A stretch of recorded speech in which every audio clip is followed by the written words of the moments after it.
Hello मुलांनो, मागच्या तासाला आपण सूक्ष्म अर्थशास्त्र म्हणजे काय, स्थूल अर्थशास्त्र म्हणजे काय, सूक्ष्म अर्थशास्त्राची ऐतिहासिक वाटचाल आणि स्थूल अर्थशास्त्राची ऐतिहासिक वाटचाल हे पॉईंट या ठिकाणी आपण पाहिलेले आहेत. परत एकदा थोडंसं सिंहावलोकन करूयात आपण की सूक्ष्म लक्ष्य अर्थशास्त्र म्हणजे अर्थव्यवस्थेतील लहानातील लहान घटकांचा अभ्यास करणारे शास्त्र किंवा एखाद्या वैयक्तिक घटकांचा अभ्यास करणारं शास्त्र म्हणजेच सूक्ष्म लक्ष्य अर्थशास्त्र होय. जसे की एका व्यक्तीची मागणी, एका व्यक्तीचा पुरवठा, एका व्यक्तीची बचत, एका व्यक्तीची गुंतवणूक, एका व्यक्तीला मिळणारा खंड, एका व्यक्तीला मिळणारं वेतन, एका व्यक्तीला मिळणारं व्याज आणि एका व्यक्तीला मिळणारा नफा.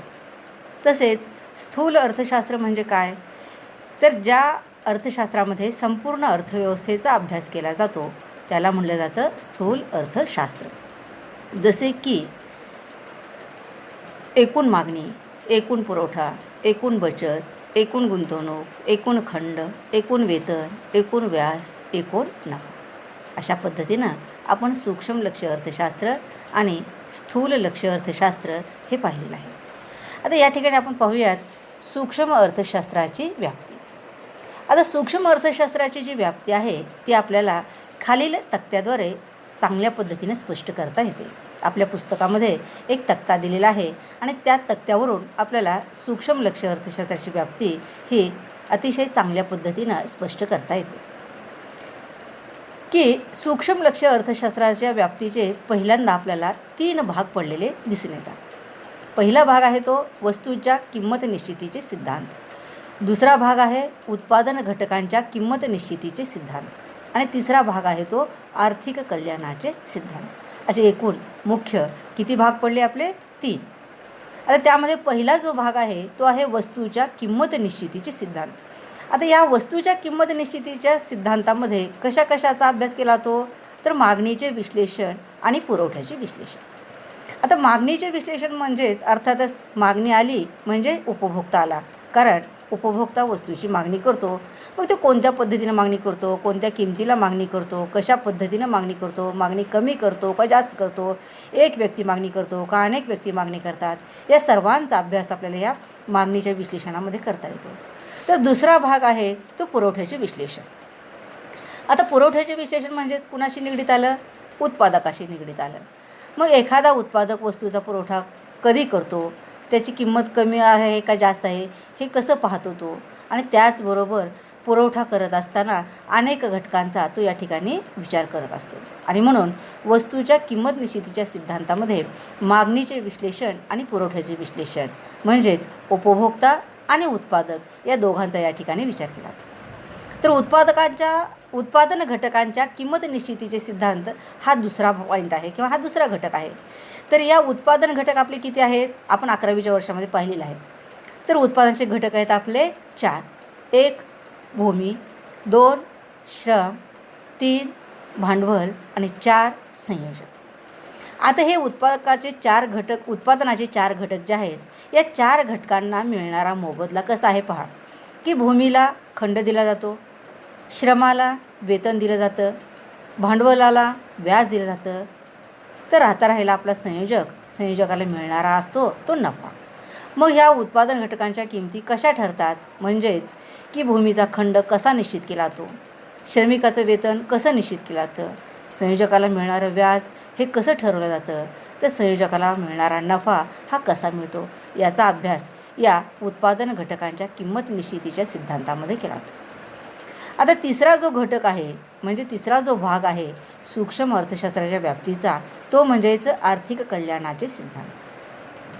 आता आर्थिक कल्याणाच्या सिद्धांतामध्ये परत 3 गोष्टींचा आपल्याला या ठिकाणी विचार करावा लागतो. त्याच्यामध्ये पहिला घटक आहे तो उत्पादन क्षेत्रातील कार्यक्षमता, दुसरा आहे उपभोग क्षेत्रातील कार्यक्षमता आणि तिसरा जो घटक आहे तो आहे एकूण आर्थिक कार्यक्षमता. म्हणजेच उत्पादन क्षेत्रामधली कार्यक्षमता कशी आहे ते पाहिलं जातं, उपभोग क्षेत्रातील कार्यक्षमता कशी आहे ते पाहिलं जातं, एकूण आर्थिक कार्यक्षमता कशी आहे ते या ठिकाणी पाहिलं जातं. अशा पद्धतीनं हा आपला सूक्ष्मलक्षी अर्थशास्त्राची व्याप्तीचा हा तक्ता आहे. आता याच्यामध्ये आपण पहिल्यांदा पाहूयात की वस्तूच्या किंमत निश्चितीचे सिद्धांत. आता सूक्ष्मलक्षी अर्थशास्त्राच्या व्याप्तीमध्ये हा पहिला घटक आहे की वस्तूच्या किंमत निश्चितीचे सिद्धांत. आता वैयक्तिक वस्तूच्या किमती बाजारपेठेतील मागणी व पुरवठ्याने निश्चित केली जातात. म्हणजेच एखाद्या वस्तूची किंमत ही केवळ मागणीवरून ठरत नाही किंवा केवळ पुरवठ्यावरून ठरवली जात नाही, तर एखाद्या वस्तूची जी किंमत आहे ती मागणी आणि पुरवठा या दोघांच्या संघर्षानं किंवा या दोघांच्या समतोलानं निश्चित केली जाते. कारण एखाद्या वस्तूची जर मागणी केली आणि त्या वस्तूंचा जर पुरवठाच बाजारामध्ये नसेल, तर मला सांगा, नुसत्या मागणीवरून आपल्याला वस्तूची किंमत ठरवता येऊ शकेल का? अर्थातच नाही. आणि मग समजा मागणी जर आपली बाजूला राहिली, तर बाजारामध्ये अनेक विक्रेते आहेत आणि अनेक विक्रेत्यांनी वस्तूंचा पुरवठा आणलेला आहे. बाजारामध्ये पुरवठा उपलब्ध आहे, पण त्या ठिकाणी मागणी करायला उपभोक्ताच नाही. म्हणजे अर्थातच वस्तूला जर मागणीच नसेल, तर नुसता पुरवठा असेल तर वस्तूची किंमत ठरू शकेल का? अजिबात नाही. म्हणून बाजारामध्ये जी वस्तूची किंमत ठरते ती केवळ मागणीवरून ठरत नाही किंवा केवळ पुरवठ्यावरून ठरत नाही, तर ती मागणी आणि पुरवठा या दोघांच्या समतोलानं किंवा या दोघांच्या संघर्षानं या ठिकाणी वस्तूची किंमत ठरते. आणि म्हणून बाजारामध्ये वस्तूच्या मागणीला जितकं महत्त्व आहे तितकंच वस्तूच्या पुरवठ्यालाही महत्त्व आहे. बाजारात नुसते उपभोक्ते असून भागत नाहीत किंवा नुसते उत्पादक असून भागत नाहीत. कारण उत्पादक असतील तर उपभोक्ते असले पाहिजेत आणि उपभोक्ते असतील तर उत्पादक असले पाहिजेत. आणि म्हणून उपभोक्त्याकडून जी केली जाते त्याला मागणी म्हटलं जातं, तर पुरवठ्यावरून उत्पादकाकडून जो केला जातो त्याला पुरवठा असं म्हटलं जातं. आणि म्हणून एखाद्या वस्तूची जी किंमत आहे ती किंमत केवळ मागणी किंवा केवळ पुरवठ्यानं ठरत नाही, तर अर्थव्यवस्थेमध्ये मागणी आणि पुरवठ्यानं वस्तूची किंमत या ठिकाणी निश्चित केली जाते. आणि मग सूक्ष्मलक्षी अर्थशास्त्रामध्ये किंवा सूक्ष्म अर्थशास्त्रामध्ये मागणी ही जी आहे ती मागणी विश्लेषणाशी संबंधित आहे. म्हणजे सूक्ष्म अर्थशास्त्रामध्ये कशाचा अभ्यास केला जातो, तर मागणीचा अभ्यास केला जातो. ते वैयक्तिक उपभोक्त्याचे वर्तन आणि वैयक्तिक उत्पादकाचे वर्तन म्हणजे वैयक्तिक उत्पादकाच्या वर्तनाशी संबंधित आहे. म्हणजे थोडक्यात की एखादा व्यक्ती बाजारामध्ये वस्तूची मागणी कशी करतो हे मागणी विश्लेषण दर्शवलं जातं. तर एखादा उत्पादक वस्तूचा पुरवठा कसा करतो हे पुरवठ्याच्या विश्लेषणावरून स्पष्ट केलं जातं. आणि म्हणून वैयक्तिक मागणी आणि वैयक्तिक पुरवठा यांचं स्पष्टीकरण ह्या सूक्ष्मलक्षी अर्थशास्त्रामध्ये आपल्याला पाहावयास मिळतं. आणि म्हणून वैयक्तिक मागणी आणि वैयक्तिक पुरवठा हे कशाशी संबंधित आहे, तर आपल्या सूक्ष्मलक्षी अर्थशास्त्राशी संबंधित आहे.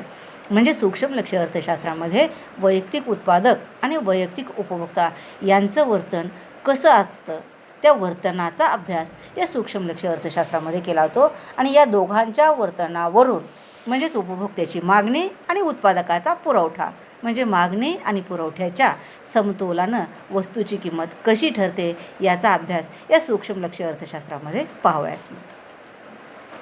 आता दुसरा घटक आहे तो आपल्या उत्पादन घटकांचा किंमत निश्चितीचे सिद्धांत. आता उत्पादनाचे घटक आपण पहिल्यांदा पाहिलेले आहे. किती आहेत? 4. की भूमी, श्रम, भांडवल आणि संयोजक हे आपले उत्पादनाचे 4 घटक. आपली अर्थव्यवस्था जी आहे ही आपली अर्थव्यवस्था या 4 घटकांवर अवलंबून आहे. आता सगळ्यात मोठा घटक आहे तो आपला आहे भूमी. त्यानंतर दुसरा घटक येतो तो आपला अर्थातच श्रम. नुसती भूमी असून भागणार आहे का? नुसत्या भूमीनं आपल्याला उत्पादन करता येऊ शकेल का? तर नुसते भूमी असेल तर भूमीच्या सहाय्यानं आपल्याला उत्पादन घेता येत नाही. कारण भूमी ही निष्क्रिय आहे. भूमी स्वतःहून कार्य करू शकत नाही. तिला कार्यशील करण्यासाठी आपल्याला श्रमाची आवश्यकता असते. आणि म्हणून भूमीला कार्यशील करण्यासाठी आपल्याला श्रमिक आवश्यक असतो. आणि म्हणून एकटी भूमी आपल्याला उत्पादन देऊ शकत नाही. आणि म्हणून भूमीवर उत्पादन घेण्यासाठी आपल्याला श्रमिकाची गरज असते. कारण श्रमिक हा सजीव घटक आहे तर भूमी हा निर्जीव घटक आहे. तर ह्या निर्जीव घटकाला सजीव घटकाकडून जर आपण काम करून घेतलं तर म्हणजेच भूमी आणि श्रमाच्या सहाय्यानं जर आपण काम करून घेतलं तर आपल्या उत्पादनामध्ये वाढ होऊ शकते. आणि म्हणून एकटी भूमी ही काही करू शकत नाही. भलेही भूमी हा मोठा घटक आहे, भूमी हा प्रथम घटक आहे, पण तरीसुद्धा भूमी ही निष्क्रिय आहे. भूमी ही अगतिशील आहे. भूमीला स्थलांतर करता येत नाही. आणि म्हणून की एकटी भूमी ही आपल्याला उत्पादन देऊ शकत नाही आणि म्हणून तिच्याकडून उत्पादन करून घेण्यासाठी आपल्याला श्रमाची गरज असते. आणि म्हणून उत्पादनाचा दुसरा घटक आहे तो श्रम. आता श्रम हा कसा आहे तर सजीव घटक आहे. हा श्रम घटक कसा आहे तर तो क्रियाशील आहे आणि तो सजीव आणि क्रियाशील घटक असल्यामुळं तो भूमीवर क्रिया करून भूमीला कामाला लावून तो काम करून घेतो. आता पूर्वीच्या काळी असं म्हटलं जातं की भूमी आणि श्रम या दोघांच्या सहाय्यानंच उत्पादन घेतलं जायचं. पण नुसत्या भूमी आणि श्रमाच्या सहाय्याने जर आपण उत्पादन घेतलं तर उत्पादनाचं प्रमाण हे कमी होतं. त्याचबरोबर उत्पादन घेण्यासाठी आपल्याला जो कालावधी लागतो तो कालावधीही खूप लागतो. पण आता आपण पाहतोच आहोत की वरचेवर लोकसंख्या वाढत आहे आणि वाढत्या लोकसंख्यामुळं आपल्याला वस्तूंची आणि सेवांची मागणीही वाढत आहे. आणि मग ही वस्तू आणि सेवांची मागणी वाढत असल्यामुळं या वस्तू आणि सेवांची मागणी जर आपल्याला पूर्ण करायची असेल तर केवळ भूमीच्या साहाय्यानं आणि श्रमाच्या साहाय्यानं आपल्याला उत्पादन करणं हे फारसं परवडणारं नाही किंवा उत्पादन जरी केलं तरी ते पूर्ण होऊ शकणार नाही किंवा ते पुरेसं पडणार नाही. आणि म्हणून अलीकडच्या काळामध्ये आधुनिक काळामध्ये भूमी आणि श्रमाला सहाय्य करणारा तिसरा घटक आला, तो घटक म्हणजेच भांडवल. आता आपल्याला प्रश्न पडतो की भांडवल म्हणजे काय. तर बऱ्याच ठिकाणी असं म्हटलं जातं की भांडवल म्हणजे पैसा. तर केवळ पैसा म्हणजे भांडवल नव्हे, पैसा हे भांडवलाचं निदर्शक आहे. तर भांडवलाला काय म्हटलं जातं किंवा भांडवलाची व्याख्या कशी केली जाते किंवा भांडवल म्हणजे नेमकं काय. तर यंत्र, तंत्र, हत्यारं, अवजारं, कच्चा माल, कारखान्याची इमारत या सर्वांचा समावेश आपल्याला भांडवलामध्ये करता येतो. आणि मग संगणक, अलीकडच्या काळामध्ये तर संगणकाचा खूप मोठ्या प्रमाणात वापर केला जातो ना, आणि त्यामुळं की संगणकाचा सुद्धा आपल्याला समावेश या भांडवलामध्ये करता येतो. आणि मग भूमी आणि श्रमाला मदत करायला जर आपण हे यंत्र, तंत्र, हत्यारं, अवजारं, जसं की तुम्ही म्हणता पैसा, हे पैसा संगणक जर दिलं तर लोकांच्या मागणीप्रमाणे आपल्याला उत्पादनामध्ये अतिशय मोठ्या प्रमाणात अशी वाढ करता येऊ शकते. आणि मग भूमी, श्रम, भांडवल ह्या तिघांच्या सहाय्यानं आपल्याला उत्पादनामध्ये वाढ करता येते. पण थोडंसं डोकावून पहा बरं की भूमी, श्रम आणि भांडवल या तिघांच्या सहाय्यानं जर आपण काम घेतलं पण त्यांच्यावर देखरेख करायला असं जर कुणी व्यक्ती नसेल तर उत्पादन चांगल्या पद्धतीनं होऊ शकतं का रे, की अजिबात नाही. समजा एक साधं छोटंसं उदाहरण तुम्हाला मी देते की आता वर्गामध्ये जर मी नसेल, आता भूमी आहे म्हणजे वर्ग आहे, आता त्या ठिकाणी श्रम जरी नसलं तरी थोडक्यात आपण समजूयात की बाबा या ठिकाणी आहे. आणि भांडवल म्हणलं तरी बोर्ड आहे, पेन आहे, बेंच आहेत, हे सगळं आहे. पण या ठिकाणी तुमच्यावर देखरेख करायलाच जर कुणी नसेल किंवा मी नसेल तर तुम्ही शांतपणानं अभ्यास करू शकाल का, तर अजिबात नाही. आणि म्हणून की भूमी, श्रम, भांडवल ह्या तिघांना एकत्रित आणून त्यांच्याकडून व्यवस्थित रीतीनं काम करून घेणारा घटक म्हणजेच संयोजक होय.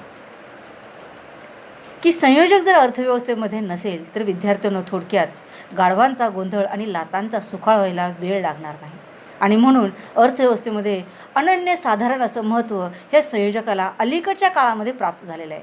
या संयोजकाला इतकं मोठं महत्त्व का प्राप्त झाले रे, कारण संयोजकाला अतिशय महत्त्वाची कामगिरी पार पाडावी लागते. कारण संयोजकाला भूमीला, श्रमाला आणि भांडवलाला एकत्र आणावं लागतं, यांच्यामध्ये मेळ बसवावा लागतो आणि या तिघांकडून व्यवस्थित रीतीनं, सुबद्ध रीतीनं, नियोजित वेळेमध्ये चांगल्या दर्जाचं काम करून घ्यावं लागतं. आणि म्हणून संयोजक हा अलीकडच्या काळामध्ये अतिशय महत्त्वाचा घटक मानला जातो. आणि म्हणून एखादं घर बांधण्यासाठी आपल्याला जसं 4 पिलरची आवश्यकता असते, ते 4 पिलरपैकी एक पिलर जर नसेल तर घर उभं राहू शकतं का रे, अजिबात नाही. आणि म्हणून बॅलेन्ससाठी आपल्याला 4 खांब किंवा 4 पिलर जशी आवश्यक असतात तशी अर्थव्यवस्था उभा टाकण्यासाठी हे जे पिलर आहेत भूमी, श्रम, भांडवल आणि संयोजक, ह्या 4 पिलरचा वापर करून आपल्याला अर्थव्यवस्थारूपी जी इमारत आहे ती अर्थव्यवस्थारूपी इमारत आपल्याला या ठिकाणी उभी करता येते. आणि म्हणून की हे फार मोठे महत्त्वाचे घटक आहेत अर्थव्यवस्थेचे की भूमी, श्रम, भांडवल आणि संयोजक या चौघांशिवाय अर्थव्यवस्था आपली नीट उभा टाकू शकत नाही. आणि म्हणून हे 4 घटक आपल्या उत्पादन प्रक्रियेमध्ये सहभागी होतात. आता हे जरी सहभागी झाले तर हे भूमी, श्रम, भांडवल, संयोजक हे बिचारे फुकट काही काम करत नाहीत. मग फुकट काम करत नाहीत म्हणजे मग ह्यांना काय द्यावं लागतं रे, तर यांना आपल्याला मोबदला द्यावा लागतो. मग याचा मोबदला कसा आहे बघा, की भूमीला मिळणारा जो मोबदला आहे त्याला खंड असे म्हटलं जातं. श्रमाला जो मोबदला मिळतो त्याला वेतन असं म्हटलं जातं.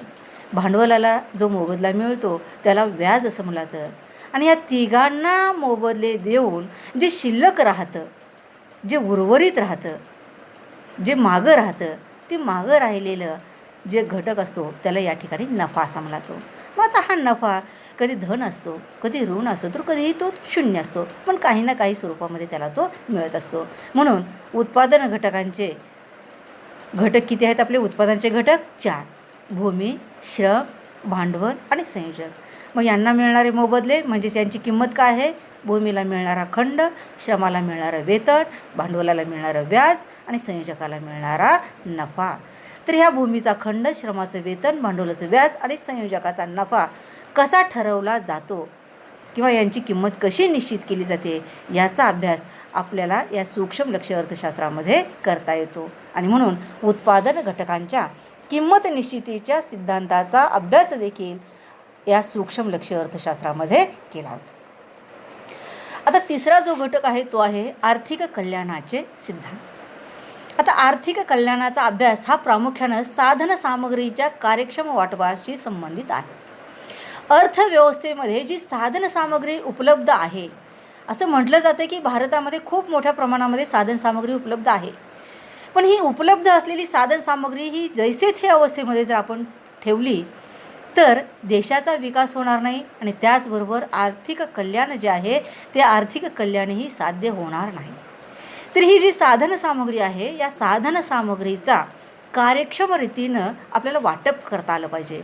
आणि या साधन सामग्रीचं जर कार्यक्षम वाटप झालं तरच आर्थिक कल्याण साध्य झालं असं आपल्याला म्हणता येतं. आणि म्हणून आर्थिक कल्याणाचा अभ्यास हा प्रामुख्यानं कशाशी संबंधित आहे तर साधन सामग्रीच्या कार्यक्षम वाटपाशी. जर साधन सामग्रीच्या झालेल्या वाटपामुळे संपूर्ण समाजाला महत्तम समाधान प्राप्त होत असेल तर ते कार्यक्षम वाटप आहे असं म्हणता येईल. पण आहे ती साधन सामग्री जर आपण जैसे थे अवस्थेमध्ये जर ठेवून दिली तर लोकांचं कल्याण होणं शक्य आहे का रे? समजा आपल्याकडे खूप मोठा पैसा आहे, पण हा पैसा आपण तिजोरीमध्ये लॉक करून ठेवला, त्याच्यामधील एकही रुपया जर आपण नाही काढला तर आपल्याला समाधान मिळू शकेल का? आपल्या गरजा पूर्ण होतील का? आपल्याला आनंद वाटेल का? किंवा आपलं पूर्णतः समाधान झालं असं म्हणता येईल का? किंवा आपल्याकडे शेत असेल, एक 4-5 एकर समजा आपल्याकडे शेत आहे, पण ते शेताचे ठिकाणी आहे आणि जर शेतकरी शेतातच जात नसेल तर त्या शेताचा असून देखील आपल्याला काही उपयोग होणार नाही. कारण जी साधन सामग्री आपल्याकडे अवेलेबल आहे, उपलब्ध आहे, त्याचं वाटप हे कसं झालं पाहिजे तर कार्यक्षम रीतीनं झालं पाहिजे.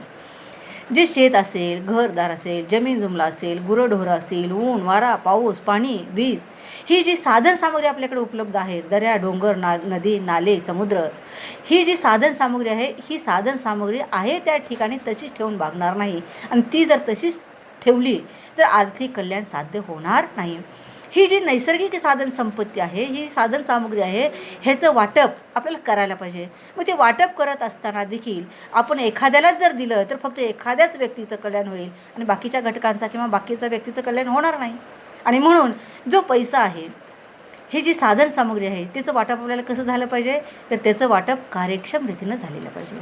म्हणजे सगळीकडं ते समान रीतीनं जर वाटप झालं तर त्या ठिकाणी सगळ्यांचं कल्याण होईल असं आपल्याला म्हणता येईल. आणि म्हणून मग मी जे तुम्हाला सांगितलं ना उदाहरण की तिजोरीमध्ये पैसा आहे, समजा एखाद्या जोडप्याला असं म्हणूयात आपण, जर 2 मुलं असतील आणि मग आईवडिलांनी समजा ते जर संपत्ती किंवा तो जर तिजोरीतला पैसा एकाच मुलाला जर दिला तर दोघांचं कल्याण झालं असं आपल्याला म्हणता येईल का रे? ते जे तिजोरीमधला पैसा आहे तो आपल्या त्या पालकांना किंवा त्या आईवडिलांना काय करावं लागणार आहे?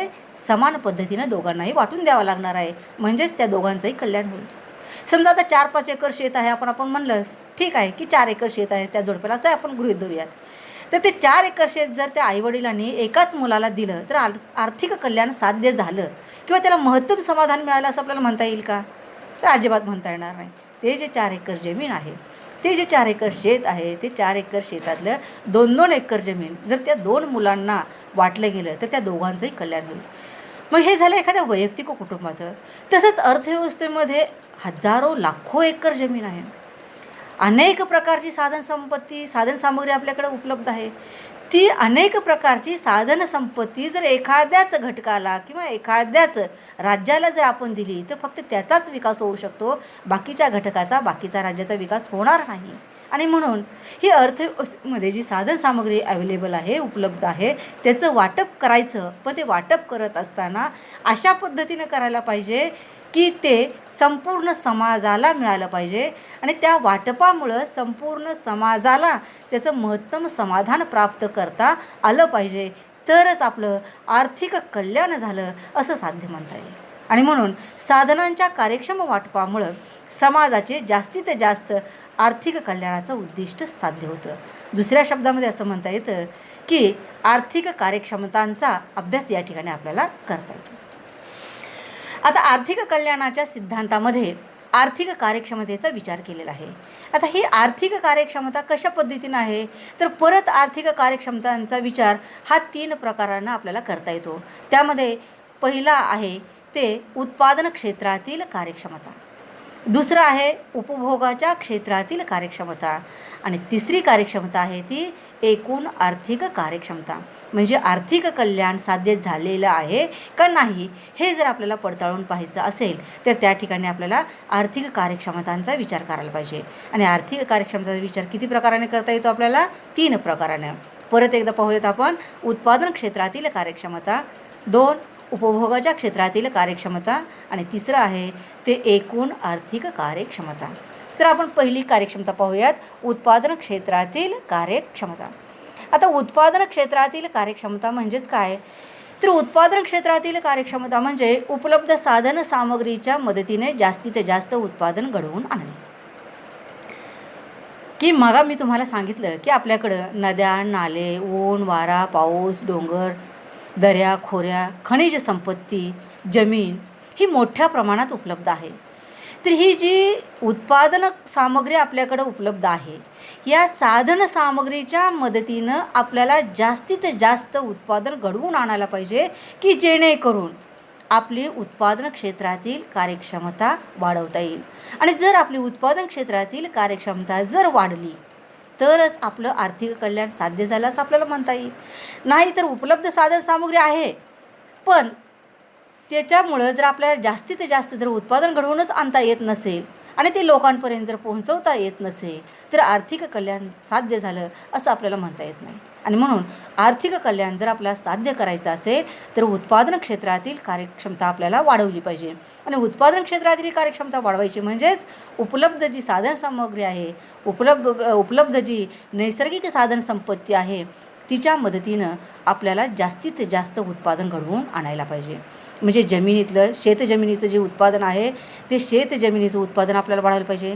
म्हणजे धारण क्षेत्र म्हणजेच की ज्या जमिनीवर आपल्याला पिकांची लागवड करता येते त्याला म्हटलं जातं धारण क्षेत्र. तर अशा धारण क्षेत्राचा आकारमान जे आहे ते धारण क्षेत्राचा आकारमान आपल्याला वाढवता आला पाहिजे. जमिनीमध्ये अत्याधुनिक यंत्र, तंत्र, हत्यारं, अवजारांचा वापर करायला पाहिजे. पाणी पुरवठ्याच्या ज्या सोयीसुविधा आहेत, स्प्रिंकलर आहे, ठिबक सिंचन आहे, विहिरी आहेत, विंधन विहिरी आहेत, यांचा वापर आपल्याला मोठ्या प्रमाणात करायला पाहिजे आणि यांच्या मदतीनं आपल्याला शेतीचं उत्पादन वाढवता येईल. एक छोटंसं तुम्हाला उदाहरण, फक्त जी अनेक साधनसंपत्ती आहे त्यापैकी मी तुम्हाला एक छोटंसं हे शेतीचं उदाहरण सांगू. मग आता आपल्याकडे नद्या पण खूप मोठ्या उपलब्ध आहेत, पण नद्यांचं प्रमाण जर आपण थोडंसं पाहिलं तर ज्या विद्यार्थ्यांनी भूगोलाचा अभ्यास केलेला आहे त्याच्यामध्ये तुम्हाला पाहिले असेल की ठराविकच क्षेत्रामध्ये ह्या नद्या आहेत. तर ह्या नदीजोड प्रकल्प जर आपण केला तर प्रत्येक भागामध्ये हे नदीचं पाणी जाऊ शकतं आणि प्रत्येक ठिकाणी, प्रत्येक राज्यामध्ये, प्रत्येक जिल्ह्यामध्ये, प्रत्येक तालुक्यामध्ये, प्रत्येक गावामध्ये आणि त्याचबरोबर प्रत्येक खेड्यापर्यंत जर हे नदीचं पाणी जाऊन पोहोचलं तर त्या नदीच्या पाण्याचा वापर आपल्याला शेतीसाठी करता येतो आणि शेतीमधून आपल्याला भरगच्च प्रमाणामध्ये उत्पादन वाढवता येतं. अशा पद्धतीनं आपण शेतीचं उदाहरण पाहिलं, अशा पद्धतीनं आपण नदीचं उदाहरण पाहिलं. आता हे शेती आणि नदी जे आहे ते आपल्याकडे उपलब्ध असलेली साधनसामुग्रीचं आहे. हे छोटेसे उदाहरण तुम्हाला या ठिकाणी सांगितले. अशा पद्धतीनं आपल्याकडे जी काही नैसर्गिक साधनसंपत्ती उपलब्ध आहे त्या नैसर्गिक साधनसंपत्तीच्या मदतीनं जर आपण जास्तीत जास्त उत्पादन घेण्याचा प्रयत्न केला, जास्तीत जास्त उत्पादन घेतलं तर आपलं आर्थिक कल्याण साध्य झालं किंवा साध्य होईल असं म्हणायला काही हरकत नाही. आणि म्हणून पहिली जी आपली कार्यक्षमता आहे आर्थिक कल्याणाची ती आहे उत्पादन क्षेत्रातील कार्यक्षमता. म्हणजे उत्पादन क्षेत्रातली जर कार्यक्षमता आपण वाढवली, उत्पादन क्षेत्रातली कार्यक्षमता वाढवण्यासाठी आपल्याला उपलब्ध साधन सामग्रीच्या मदतीने जास्तीत जास्त उत्पादन घडवून आणावं लागेल आणि त्यामुळं आपलं आर्थिक कल्याण साध्य होईल. आता आर्थिक कल्याण साध्य करण्यासाठी दुसरी कार्यक्षमता आहे ती आहे उपभोगाच्या क्षेत्रातील कार्यक्षमता. आता उपभोगाच्या क्षेत्रातील कार्यक्षमता याच्यामध्ये काय पाहता येतं, तर संपूर्ण समाजाचे जास्तीत जास्त समाधान होईल अशा पद्धतीनं उत्पादित वस्तू व सेवांचे लोकांमध्ये वितरण होणे होय. आता उपभोग कोण घेतं रे, तर उपभोग घेणारा जो व्यक्ती असतो त्याला आपल्या अर्थशास्त्रीय भाषेमध्ये उपभोक्ता असे म्हटलं जाते. तुम्ही उत्पादन करून ठेवलात, पण उत्पादन तसंच जर करून ठेवलं आणि ते उपभोक्त्यापर्यंत जर नाही पोचलं तर आर्थिक कल्याण झालं असं आपल्याला या ठिकाणी म्हणता येणार नाही. आणि म्हणून उपभोगाच्या क्षेत्रातील कार्यक्षमतेमध्ये आपल्याला काय करावं लागणार आहे, तर संपूर्ण समाजाचं जास्तीत जास्त समाधान होण्यासाठी जे आपण पहिल्या घटकामध्ये उत्पादन घेतलेलं आहे ते पहिल्या घटकामधलं उत्पादन, ज्या वस्तू आणि सेवा तुम्ही उत्पादित केलेल्या आहेत त्या वस्तू आणि सेवा ह्या लोकांपर्यंत वितरित केल्या पाहिजेत. वितरित केल्या पाहिजेत म्हणजे लोकांपर्यंत त्या वाटल्या पाहिजेत आणि लोकांपर्यंत त्या वाटल्या पाहिजेत म्हणजेच त्या लोकांपर्यंत पोहोचल्या पाहिजेत. नुसतं उत्पादन करून जर तुम्ही गोदामामध्ये साठवून ठेवलात तर आर्थिक कल्याण झालं असं आपल्याला म्हणता येणार. एखाद्या शेतकऱ्यानं गव्हाचं उत्पादन केलं आणि ते गोदामामध्ये समजा एखाद्या त्या शेतकऱ्याला 50 पोते गव्हाचं उत्पादन झालं, दुसऱ्या शेतकऱ्याला 50 पोते झालं, तिसऱ्याला 50 पोते झालं, असं प्रत्येक शेतकऱ्याला 50-50 पोते जर गव्हाचं उत्पादन झालं असं आपण जर गृहीत धरलं तर 3 शेतकऱ्यांमध्ये 150 पोते गव्हाचं उत्पादन झालं. पण हे 150 पोते गव्हाचं उत्पादन जर आपण गोदामामध्ये साठवून ठेवलं तर आर्थिक कल्याण झालं असं म्हणता येईल का? हां, उत्पादन क्षेत्रातील कार्यक्षमता झालं किंवा उत्पादन क्षेत्रामधली कार्यक्षमता वाढली, उत्पादन वाढलं असं आपण म्हणूच. अरे पण ते वाढलेलं उत्पादन आपण काय केलेलं आहे, गोदामामध्येच साठवून ठेवलेलं आहे. त्या गव्हाचं वितरण जर समाजामधील उपभोक्त्यांपर्यंत आपण जर वितरित केलं तरच आपल्याला त्या ठिकाणी समाधान झालं असं म्हणता येईल. आता सेवाचं उदाहरण घ्यायचं म्हटलं तर शिक्षक तयार झाले पण त्यांनी वर्गामध्ये जाऊन शिकवलंच नाही. समाजातील लोकांना त्यांची सेवेचा लाभ घेता येणार आहे. समजा डॉक्टर तयार झाले, डॉक्टरांना डॉक्टरकी शिकली पण ते डॉक्टरांनी पेशंटच तपासले नाहीत तर त्या ठिकाणी त्या सेवांचा उपभोग समाजातील लोकांना घेता येईल का? आणि म्हणून की समाजामध्ये ज्या वस्तू उपलब्ध झाल्या, ज्या सेवा उपलब्ध झाल्या त्या वस्तू आणि सेवांचं लोकांमध्ये आपल्याला वाटप करता आलं पाहिजे, लोकांपर्यंत ते जाऊन पोहोचवता आलं पाहिजे. आणि म्हणून केवळ उत्पादन क्षेत्रातील कार्यक्षमता वाढून भागणार नाही तर उत्पादन क्षेत्रातील कार्यक्षमता जी वाढलेली आहे ती वाढलेली कार्यक्षमतेमधून जे वस्तू आणि सेवांचं उत्पादन झालेलं आहे त्या वस्तू आणि सेवांचं वितरण आपल्याला या लोकांमध्ये करायला पाहिजे. म्हणजेच उपभोगाच्या क्षेत्रामधील कार्यक्षमता वाढेल आणि उपभोगाच्या क्षेत्रामधील कार्यक्षमता जर वाढली तरच आपल्याला आर्थिक कल्याण साध्य झालं असं म्हणता येईल. आणि म्हणून आपण परत याच्यावर बोलावं तितकं थोडंच आहे की ज्या वस्तू आणि सेवांचं उत्पादन झालं त्या वस्तू आणि सेवांचं उपभोग कोण घेतं, तर उपभोक्ता घेतो. आणि म्हणून समाजामध्ये जितकं उत्पादकाला महत्त्व आहे तितकंच उपभोक्त्यालाही महत्त्व आहे. नुसता उत्पादकानं उत्पादन करून ठेवलं तर आर्थिक कल्याण साध्य होणार नाही किंवा नुसतंच उपभोक्त्यानं उत्पादनाचा उपभोग घेतलं तरी आर्थिक कल्याण साध्य होणार नाही. तर पहिला जो घटक आहे तो काय, उत्पादन क्षेत्रातील कार्यक्षमता वाढायला पाहिजे. आणि नुसती उत्पादन क्षेत्रातील कार्यक्षमता वाढून भागणार नाही तर उत्पादन क्षेत्रातील जी कार्यक्षमता वाढलेली आहे त्या कार्यक्षमतेचा उपभोग क्षेत्रातील लोकांनी घेतला पाहिजे. म्हणजे एक घटक हा दुसऱ्या घटकांवर डिपेंड आहे.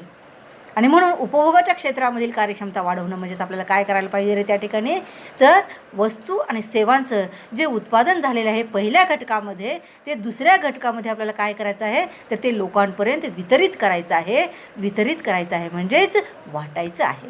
आणि म्हणून जे पहिल्या घटकामध्ये वस्तू आणि सेवांचं उत्पादन झालं ते दुसऱ्या घटकामध्ये वस्तू आणि सेवांचं वितरण व्हायचं, ते लोकांपर्यंत पोहोचायचं, तर आपल्याला आर्थिक कल्याण साध्य झालं असं म्हणता येईल. बरं, एवढंच होऊन भागणार नाही आहे. पुढे तिसरा घटक दिलेला आहे आपल्याला आणखीन, की तिसरा जो घटक आहे तो आहे एकूण आर्थिक कार्यक्षमता.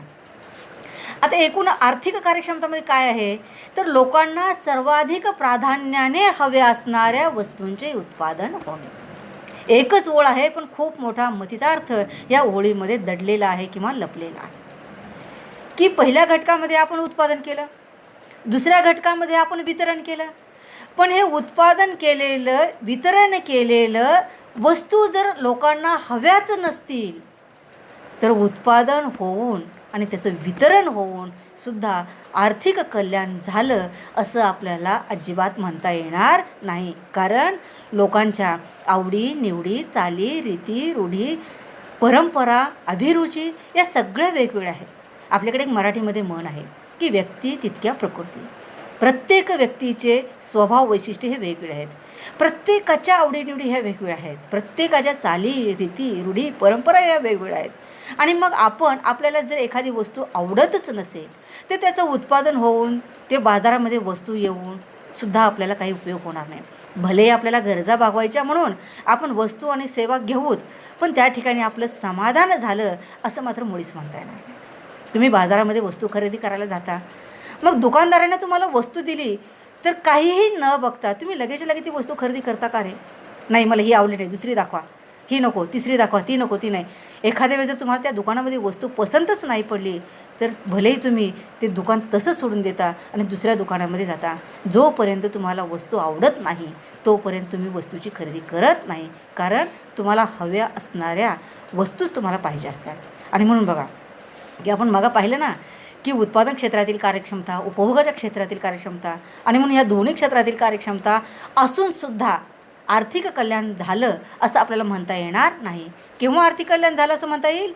जर उत्पादन क्षेत्रामधील कार्यक्षमता आहे, उपभोगाच्या क्षेत्रामधील कार्यक्षमता आहे, पण ती कार्यक्षमता करून जे वस्तूचं उत्पादन केलं, जे सेवाचं उत्पादन केलं, ते उपभोक्त्यापर्यंत पोहोचवलं देखील, पण ते पोहोचवलेलं जे वस्तू आणि सेवांचं उत्पादन आहे ते कसं आहे, तर लोकांना हवं असणार आहे. एखाद्या आता तुम्ही हे 12वीचे विद्यार्थी म्हणजे युवा अवस्थेमधली मुलं आहेत. तुमच्या आवडीनिवडी ह्या वेगवेगळ्या आहेत. एक छोटंसं विनोदादाखल उदाहरण म्हटलं तरी काय हरकत नाही.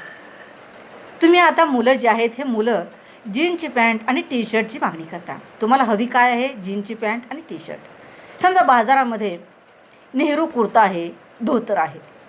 उत्पादक क्षेत्रातली कार्यक्षमता वाढली, नेहरू शर्ट आणि धोतरचं उत्पादन वाढले.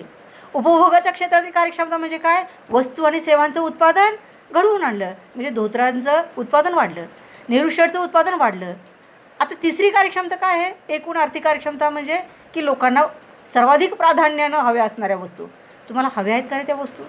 आज जर मी तुम्हाला सांगितलं की उद्यापासून मुलांनो नेहरू शर्ट आणि धोतर कॉलेजला घालून या, तुम्ही घालून याल का रे? नाही येणार. कारण का? तर तुमची जी आवड आहे, तुम्हाला हवी आहे ती जीन्सची पॅन्ट आणि टी शर्ट. मग आता जे उत्पादन आम्ही करायला पाहिजे किंवा उत्पादकाने उत्पादन करायला पाहिजे, अर्थव्यवस्थेमध्ये जे उत्पादन व्हायला पाहिजे ते कसं व्हायला पाहिजे? धोतर आणि नेहरू शर्टचं उत्पादन व्हायला पाहिजे का? तर त्या ठिकाणी उत्पादन व्हायला पाहिजे ते जीन्सची पॅन्ट आणि टी शर्ट यांचंच. कारण विद्यार्थ्यांना काय पाहिजे किंवा समाजातील युवा पिढीतील मुलांना काय हवं आहे?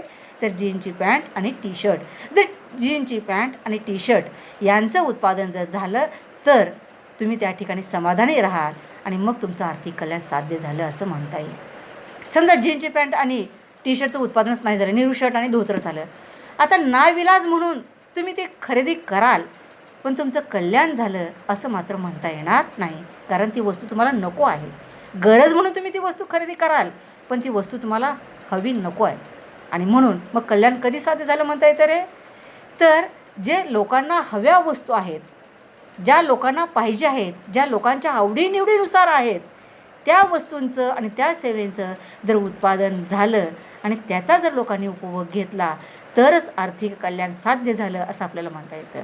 म्हणून आर्थिक कल्याण कधी होतं बघा, की एकतर उत्पादन क्षेत्रातील कार्यक्षमता वाढायला पाहिजे, म्हणजे उपलब्ध साधनसामुग्रीच्या सहाय्यानं वस्तू आणि सेवांचं उत्पादन वाढवायचं. दुसरं, उपभोगाच्या क्षेत्रातील कार्यक्षमता वाढायचं. उपभोगाच्या क्षेत्रातील कार्यक्षमता वाढवायची म्हणजेच काय? तर समाजातील लोकांचं जास्तीत जास्त समाधान कसं होईल या दृष्टीनं वस्तू आणि सेवांचं उत्पादन करायचं. आणि तिसरं आहे ते आर्थिक कार्यक्षमता, म्हणजेच लोकांना सर्वाधिक प्राधान्यानं हव्या असणाऱ्या वस्तूंचं उत्पादन. म्हणजे नुसतं उत्पादन करून भागत नाही, नुसतं वस्तू आणि सेवा लोकांपर्यंत पोहोचत्या करून भागत नाही, तर वस्तू आणि सेवांचं उत्पादन करायचं, ते लोकांपर्यंत पोहोचवायचं, पण पोहोचवत असताना ह्याचा विचार करायचा की त्या लोकांना वस्तू आणि सेवा हव्या आहेत का. जर लोकांना हव्या असणाऱ्या वस्तू आणि सेवांचं जर उत्पादन केलं गेलं तरच आर्थिक कल्याण साध्य झालं असं आपल्याला म्हणता येतं. आणि म्हणून आर्थिक कल्याण साध्य होण्यासाठी किती घटक आवश्यक आहेत? 3 घटक. परत एकदा रिपीट करूयात आपण. उत्पादन क्षेत्रातील कार्यक्षमता, उपभोगाच्या क्षेत्रातील कार्यक्षमता आणि एकूण आर्थिक कार्यक्षमता. या 3 कार्यक्षमता जर झाल्या तर त्या ठिकाणी आर्थिक कल्याण साध्य झालं असं आपल्याला या ठिकाणी म्हणता येईल. आता या कार्यक्षमता साध्य करण्याच्या दृष्टीनं आवश्यक असणाऱ्या अटीचं विवेचन कशामध्ये केलं जातं? तर सूक्ष्म लक्ष्य अर्थशास्त्रामध्ये केलं जातं. सूक्ष्म लक्ष्य अर्थशास्त्राचा अभ्यास हे प्रामुख्यानं किंमत सिद्धांत व साधन सामुग्रीचे वाटप यांच्याशी संबंध आहेत. म्हणजे वस्तू व सेवांच्या आणि उत्पादक घटकांच्या किमती कशा ठरतात याचा अभ्यास या सूक्ष्म लक्ष्य अर्थशास्त्रामध्ये केला जातो. तर साधन सामुग्रीचं वाटप कसं केलं जातं याचाही अभ्यास या सूक्ष्म लक्ष्य अर्थशास्त्रामध्ये केला जातो. सूक्ष्म अर्थशास्त्र या शाखेमध्ये संपूर्ण अर्थव्यवस्थेशी संबंधित समग्र परिमाणांचा अभ्यास मात्र यामध्ये अजिबात केला जात नाही. आता समग्र परिमाणांचा अभ्यास म्हणजे काय? तर या शाखेमध्ये बेकारी, दारिद्र्य, उत्पन्नाची विषमता यासारख्या राष्ट्रीय पातळीवरील ज्या आर्थिक समस्या आहेत, या आर्थिक समस्यांचा अभ्यास या सूक्ष्म लक्ष्य अर्थशास्त्रामध्ये केला जात नाही. तर सूक्ष्म लक्ष्य अर्थशास्त्रामध्ये किंमत सिद्धांत आणि साधन सामुग्रीचे वाटप कसं केलं जातं याचाच यामध्ये अभ्यास केला जातो. आर्थिक वृद्धीचे सिद्धांत, व्यापार चक्राचे सिद्धांत, मौद्रिक व राज्यवित्तीय धोरणे इत्यादींचा अभ्यास सूक्ष्म अर्थशास्त्राच्या कक्षेबाहेर आहे. या ठिकाणी सूक्ष्मलक्षी अर्थशास्त्रामध्ये ज्या मोठमोठ्या आर्थिक समस्या असतात, या मोठमोठ्या आर्थिक समस्यांचा अभ्यास या ठिकाणी केला जात नाही. कारण समग्रलक्षी अर्थशास्त्रामध्ये त्यांचा अभ्यास हा केला जातो. कारण सूक्ष्मलक्षी अर्थशास्त्रामध्ये फक्त लहानातील लहान घटकांचा अभ्यास केला जातो. आणि म्हणून सूक्ष्मलक्षी अर्थशास्त्रामध्ये बेकारी, दारिद्र्य, उत्पन्नाची विषमता, आर्थिक वृद्धीचे सिद्धांत, व्यापार चक्राचे सिद्धांत, मौद्रिक व राज्यवित्तीय धोरणे यांचा अभ्यास या ठिकाणी केला जात नाही. तर सूक्ष्मलक्षी अर्थशास्त्रामध्ये कशाचा अभ्यास केला जातो? फक्त किंमत निश्चितीचे सिद्धांत किंवा साधन सामुग्रीचे वाटप यांचा अभ्यास या अर्थशास्त्रामध्ये केला जातो. ठीक आहे. धन्यवाद.